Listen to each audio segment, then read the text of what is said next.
Salam damai Tuhan kita Yesus Kristus beserta kita. Semoga hari ini hari yang penuh cerah ceria, penuh keindahan, penuh berkat dan semangat bagi kita untuk menjalani masa-masa persiapan kita selama masa Prapaskah ini. Saudara-saudari, senang berjumpa kembali dalam renungan harian Santapan Jiwaku, Santapan Kehidupan bagi setiap orang yang terus haus dan lapar dalam kebenaran Tuhan. Hari ini kita semua bersama-sama diundang untuk mendengarkan firman Tuhan yang bisa kita dengar dari Injil Matius bab 6 ayat 7 sampai 15.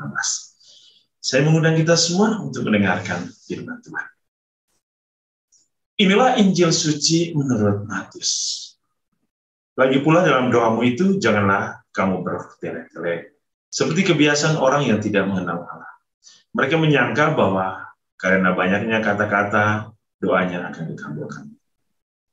Jadi janganlah kamu seperti mereka, karena Bapamu mengetahui apa yang kamu perlukan sebelum kamu minta kepadanya.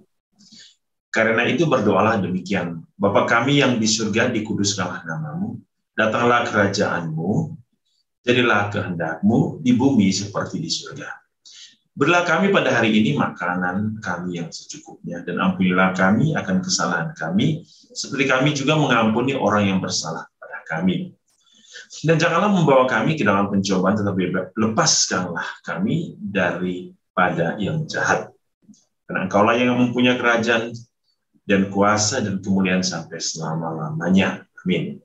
Karena jikalau kamu mengampuni kesalahan orang, Bapamu yang di surga akan mengampuni kamu juga. Tetapi jikalau kamu tidak mengampuni orang, Bapamu juga tidak akan mengampuni kesalahan. Demikianlah sabda Tuhan. Terpujilah Kristus. Saudara-saudari yang dikasihi Tuhan, hari ini Yesus mengajarkan kita hal berdoa. Bagaimana cara kamu berdoa? Karena berdoa bukan hanya suatu ungkapan mulut, tetapi ungkapan hati yang nanti dinyatakan di dalam satu ungkapan perbuatan.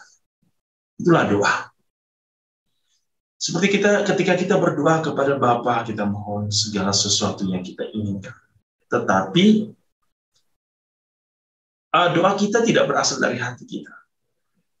Lalu, kalau doa tidak berasal dari hati kita, maka doa itu tidak bisa nyata dalam kehidupan kita.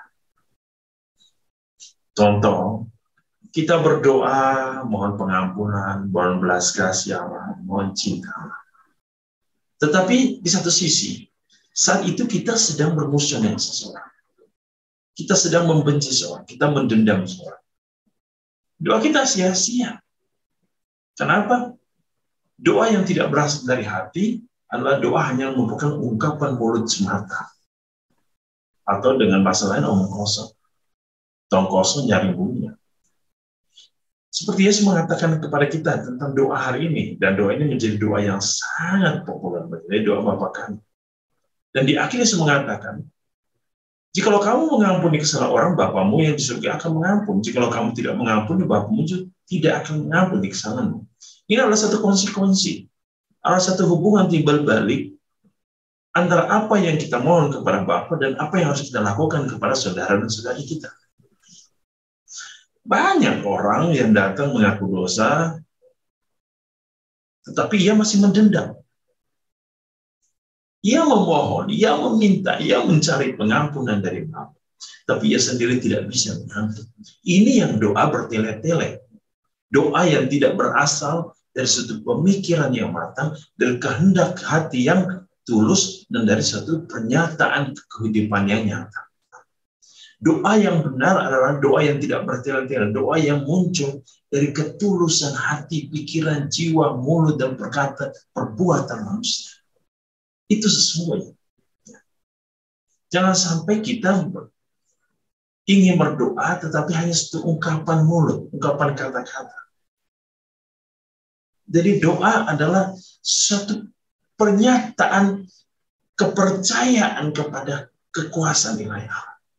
Doa adalah satu penyerahan diri kepada Allah. Doa adalah satu persembahan hidup kita kepada Allah. Doa adalah satu kerinduan kita kepada Allah. Doa adalah ingin menyatakan agar kehendak Allah terjadi di dalam hidup kita. Doa adalah keinginan surga untuk hidup di dalam hidup kita. Doa adalah satu harapan Allah. Doa itu bukan hanya semata-mata keinginan manusia agar apa yang ia harapkan itu terpenuhi. Tetapi hal yang paling utama adalah terjadilah kehendakmu di surga, di atas bumi ini seperti di surga. Itulah doa. Doa adalah memohon supaya kehendak Allah yang terjadi, bukan kehendak kita semata-mata. Itu hal yang paling penting di dalam doa. Doa adalah suatu ungkapan, suatu dialog, suatu percakapan, suatu hubungan timbal balik. Ya. Bukan doa adalah satu hal yang monoton saja.